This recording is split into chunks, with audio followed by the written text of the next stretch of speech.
So you might be getting ready to set up your classroom, or you want to revamp your classroom to run smoothly and you're not sure what areas you should have set up.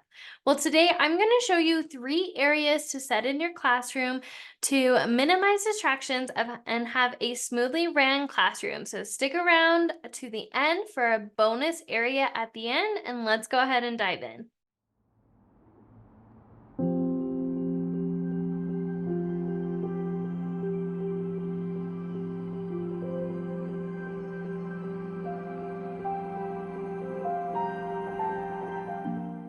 So the first area you're going to want to set up in your classroom is a whole group area. This is a place where you will do whole group instruction and present the lesson before you release students to work in groups or independently. I highly recommend you keep this separate from the other areas to limit distractions.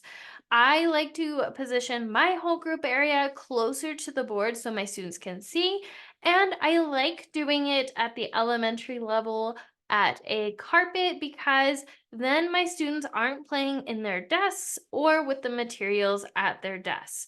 And it also keeps those students separate from the students being pulled at their desk or in the small group area for small group instruction to either reteach or provide modifications to the lesson.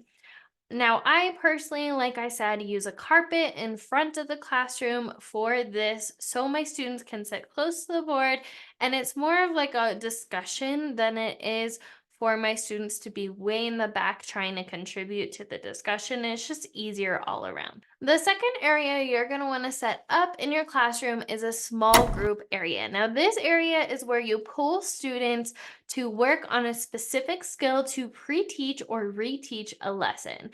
I like to keep this away from the whole group area, so if students are being pulled by an assistant or self or a special education teacher, they aren't being distracted and or distracting the other group of students.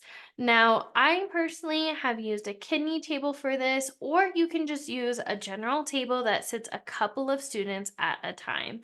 I personally put mine in the back of the classroom because I like to put shelves next to this area so I can use manipulatives when I pull my students back for small group instruction. Now, this third area you're going to want to set up in your classroom is an independent work area. So, this is where students will work independently or in a group setting.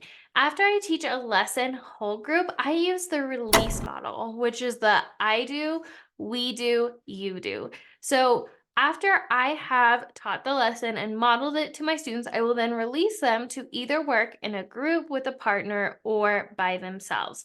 So this is a area that allows them the freedom to work with themselves, with a partner, or with a group.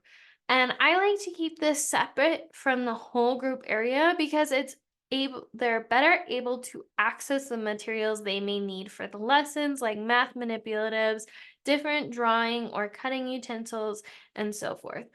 And I also think this is great to keep away from the small group area so that way it's not distracting students who are being pulled for a small group lesson. All right, so we went through the top 3 areas that you should set up in your classroom. The first one was the whole group area, the second area was the small group area, and the third was independent work area.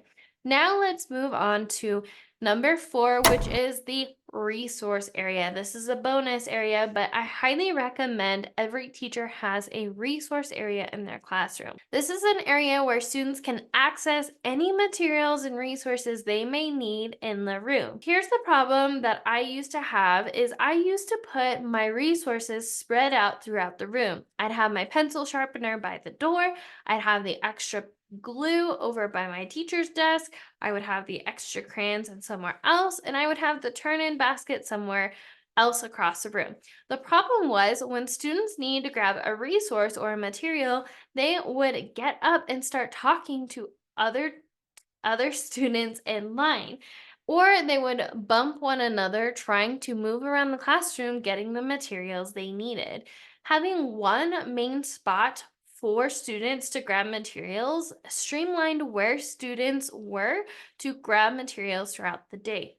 Now, I personally use a bookshelf for this, and I have everything, and I highly recommend that you have a variety of materials, which could include a pencil sharpener, sharpened pencils, extra glue, crayons, colored pencils, markers, highlighters, Sharpies, paper, the turn-in basket, any materials they might need for centers or stations, extra books that you don't want them to keep at their desk because they're not using it very often, graphics, hundreds chart, you get the idea. The reason that this made my life so much easier is it was easier to show the procedure to grab extra materials once instead of having to teach multiple procedures for walking across to different areas of the classroom to grab different resources. That, and I could show my students that we are not at the resource area when another student is, and we had to wait till a student got back to their seat before we could get up and go grab the materials we might need. That wraps up the 3 areas plus a bonus area on what you want to set up in your classroom to have a smoothly ran classroom. What areas do you have in your classroom? Let us know in the comments. If you want to learn more about setting up your classroom, I have some resources for you to help get you started. The first one is the classroom setup guide, which walks you through everything you need to know about setting up your classroom to run smoothly and have setting a strong foundation for the upcoming year. The second resource I have for you is a classroom setup challenge. It is a free 3-day challenge that walks you through everything you need to know about saving time on setting up your classroom, as well as how to save money setting up your classroom.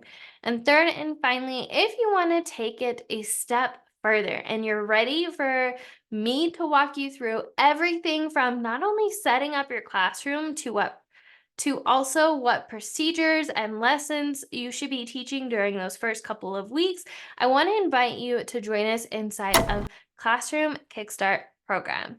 Inside this program, like I said, I walk you through not just how to set up your classroom, but also how to set your first couple weeks up for success.